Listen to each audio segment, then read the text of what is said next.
کہ اے اللہ کے نبی وہ کون سے گھر ہیں جن گھروں کی ہم نے قیامت تک کے لیے تعظیم کرنی ہے؟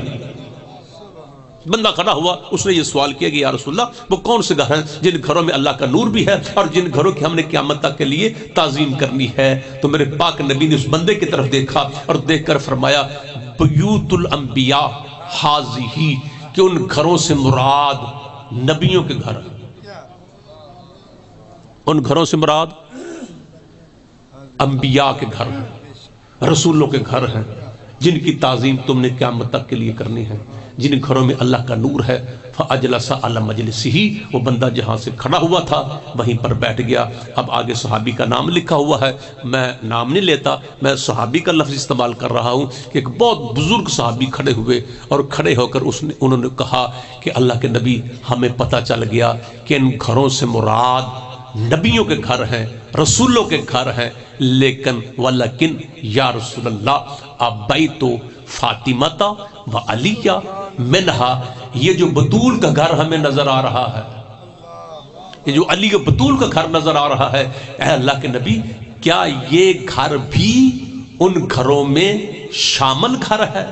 تو میرے پاک نبی نے جو سوال کا جواب دیا ہے کمال ہے۔ میرے پاک نبی نے فرمایا کہ اے فلاں ابن فلاں ومن افاضلہا، نعم نعم نعم، ہاں یہ گھر تو نبیوں کے گھروں سے بھی افضل گھر ہے۔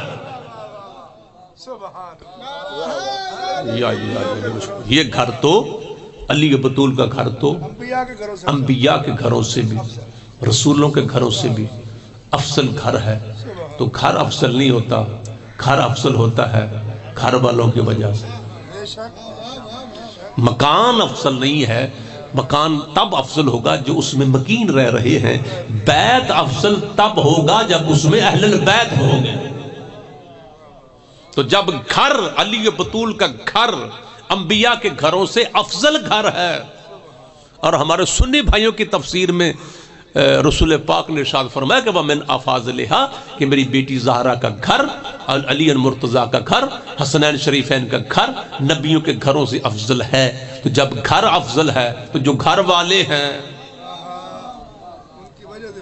تو جو گھر والے ہیں وہ بھی انبیاء سے، بعد از رسول انبیاء سے کل بھی افضل تھے، آج بھی افضل ہے۔ درود پڑھ لے محمد و آل محمد، اللہم صلی اللہ محمد و آل محمد۔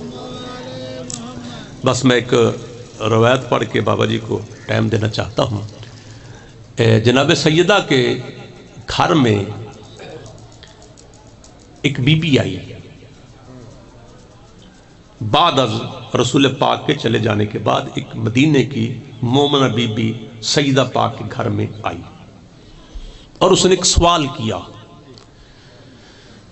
کہ حل تارک رسول اللہ اندک شیئن یا بنت رسول اللہ، اے بنت رسول اللہ کیا آپ کے بابا آپ کے لیے کوئی تحفہ ہدیہ چھوڑ کر گئے ہیں؟ آپ کے لیے کوئی تحفہ یا ہدیہ چھوڑ کر گئے ہیں؟ تو پاک سیدہ نے فرمایا کہ ہاں میرا بابا میرے لیے ایک تحفہ اور ایک ہدیہ چھوڑ کر گئے ہیں۔ تو اس بی بی نے کہا کہ یا بنت رسول اللہ وہ کون سا تحفہ اور ہدیہ ہے؟ تو آپ نے اپنی ایک نکرانی کو حکم دیا کہ یا ایتھا الجاریہ ایتینی بقرطاسن، کہ اے کنیز خدا جا اس حجرے میں جا، ہمارے کمرے میں جا، وہاں پر صندوقچے میں ایک چھوٹی سی تحریر پڑی ہوئی ہے جو میرے بابا مجھے لکھ کر دے کر گئے تھے، جو میرے بابا مجھے لکھ کر دے کر گئے تھے۔ وہ بی بی اندر گئی اور خالی ہاتھ واپس آ گئی۔ بی بی نے کہا کہ وہ جو نوشتہ ہے، جو تحریر ہے، وہ لے کر کیوں نہیں آئی؟ تو اس نے کہا اس سے پاک بی بی ناراض نہ ہونا، میں نے بڑی کوشش کی ہے، مجھے وہ مل نہیں سکی۔ تو آپ نے فرمایا تعدلو حسنن و حسینہ، تجھے پتہ ہے کہ میرے بابے کی وہ تحریر مجھے اتنی قیمتی ہے جس طرح حسن حسین قیمتی ہیں. یعنی میرے نزدیک میرے بابے کی لکھی ہوئی تحریر، وہ نوشتہ اتنا قیمتی ہے کہ جس طرح میرے بیٹے حسن حسین ہیں، جا دوبارہ لے کر آ. وہ جب دوبارہ گئی تو وہ تحریر لے کر آئی، وہ نوشتہ لے کر آئی. تو بی بی پاک نے اس نوشتے کو کھولا. بس آخری بات، کھول کر وہاں پر جو تحریر میں رسول پاک نے اپنی بیٹی کو جو تحفہ دیا ہے وہ یہ تھا کہ میرے پاک نبی نے ارشاد فرمایا کہ لیسا من المؤمن لا یوزی جارہ بواکی، کہ وہ بندہ مومن نہیں ہے جس کے شر سے اس کے ہمسائے محفوظ نہ ہو. حضور نے فرمایا کہ وہ بندہ اپنے آپ کو مومن نہ سمجھے جس کی تکلیف کی وجہ سے اس کے ہمسائے محفوظ نہ ہو. یہ حضور اپنی بیٹی کو جو تحفہ دے کر گئے ہیں میں وہ آپ تک پہنچا رہا ہوں. دوسرا حضور کا فرمان جو اس نوشتے میں لکھا ہوا تھا کہ من کان یؤمن باللہ والیوم الآخر فلا یؤذیہ جارہ، کہ جو شخص اللہ اور اس کے رسول پر ایمان رکھنے والا ہے وہ کبھی بھی اپنے ہمسائے کو اذیت نہیں پہنچائے گا. یعنی اللہ اور قیامت کے دن پر ایمان رکھنے والا شخص کبھی بھی ہمسائے کو تکلیف نہیں پہنچائے گا، اور وہ بندہ کبھی مومن نہیں ہو سکتا جو اپنے ہمسائے کو تکلیف پہنچانے والا ہے. اور ہمسائے کے جو حق ہیں وہ کم از کم 40 گھر ہیں یا زیادہ سے زیادہ 70 گھر ہیں. یعنی ہمارے اس مجلس والی جگہ سے 40 گھر اس طرف، 40 اس طرف، 40 اس طرف اور 40 اس طرف، یہ ایک دوسرے کے ہمسائے ہیں. اور میرے پاک نبی نے جناب سیدہ کو جو لکھ کر دیا تھا اس میں یہی تھا کہ وہ بندہ کبھی مومن نہیں ہو سکتا کہ جو اپنے ہمسائے کو اذیت پہنچانے والا ہے. تو مسلمانوں کم از کم جب کلمہ پڑھنے والا بندہ کسی اپنے ہمسائے کو تکلیف پہنچائے، جب وہ ایمان سے خارج ہے. تو جہاں سیدہ پاک کا گھر تھا مدینہ میں، سیدہ پاک کا جو گھر تھا، کم از کم سیدہ کا ہمسائے ہونے کے ناطے پر سیدہ کو تکلیف نہ پہنچائی جاتی. جتنے دن بھی محمد کی بیٹی زندہ رہی، 75 دن 95 دن، 2 روایتیں اس لیے ایام فاطمیہ ہیں. ایک روایت کے مطابق 75 دن ہے، ایک روایت کے مطابق 95 دن ہے، اور 75 اور 95 میں جو فرق ہے وہ 20 دنوں کا ہے. اور انہی 20 دنوں میں ایام سیدہ فاطمہ الزہرا سلام اللہ علیہا منایا جا رہا ہے. جتنے دن سیدہ دنیا میں رہی ہے روتی رہی ہے،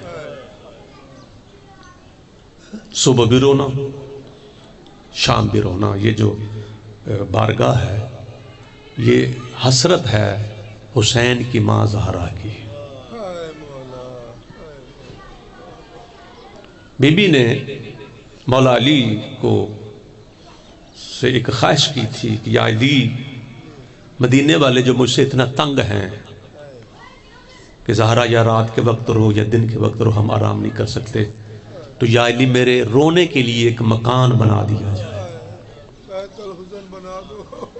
جس کو بیت الحزن بھی کہتے ہیں اور بیت الاحزان بھی کہتے ہیں.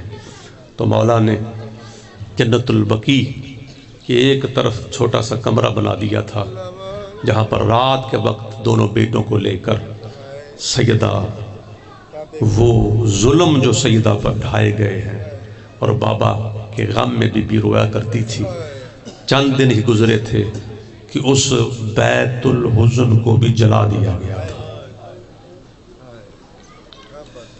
بس آخری بات،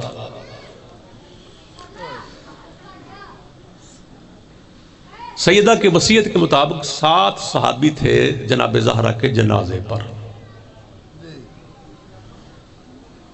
بی بی کی وصیت کے مطابق یا علی یہ صحابہ جو ہیں وہ میرے جنازے میں آئیں اور باقیوں کو اطلاع نہیں دینے.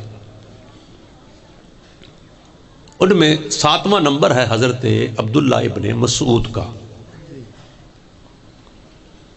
عبداللہ ابن مسعود روایت فرماتے ہیں کہ میں مر جاتا منظر نہ دیکھتا کہ جس وقت رات کے اس وقت جناب زہرا کا جنازہ ہم نے گھر سے اٹھایا جب مدینے والے سوئے ہوئے تھے۔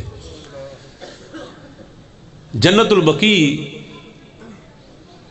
میں جب پہنچے تو سیدہ کو جب مولا امیر المومنین نے اپنے ہاتھوں سے لحد میں اتارا ہے تو صحابہ کو حکم دیا گیا کہ آپ واپس چلے جائیں، اور میں دیوار کا سہارا لے کر تھوڑا دور جنت البقیع کی دیوار کا سہارا لے کر ایک جگہ پہ کھڑا ہو گیا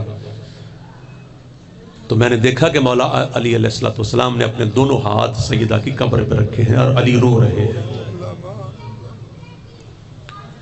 پھر مولا علی کی ہچکیوں کی آواز کہتے ہیں کہ میرے کانوں تک پہنچی، اور تیسری مرتبہ اس نے کہا کہ مجھ سے رہا نہ گیا کہ جب علی مولا کے تھاڑوں کی آواز، اتنی گریے کی آواز کہ میں جلدی سے قدموں میں جا کے گرا اور رو کر کہا کہ یا علی آپ تو اتنے بہادر ہیں، اتنے شجاع ہیں، کون سی مصیبت، اس سے بڑی مصیبت کیا ہے کہ آپ دھاڑے مار کے رو رہے ہیں؟ فرمایا ابن مسعود نہ خود رو نہ مجھے رلا، میں سیدہ کے صبروں کو رو رہا ہوں، زہرا کے صبر کو۔ فرمایا مولا کون سا صبر ہے؟ فرمایا کہ جب گھر سے جنازہ ابھی اٹھ رہا تھا مجھے میری بیٹی زینب نے بتایا تھا کہ بابا میری ماں کی 3 پسلیاں ٹوٹی ہوئی ہیں، اجرکم من اللہ، اور ان پسلیوں کے ٹوٹنے کا جو درد ہے ان 20 دنوں میں، اس کی شکایت زہرا نے میرے سامنے نہیں کی، میں اس صبر کو رو رہا ہوں۔ وما علینا الا البلاغ، اللہم صلی اللہ محمد وعلی محمد وجل فرج۔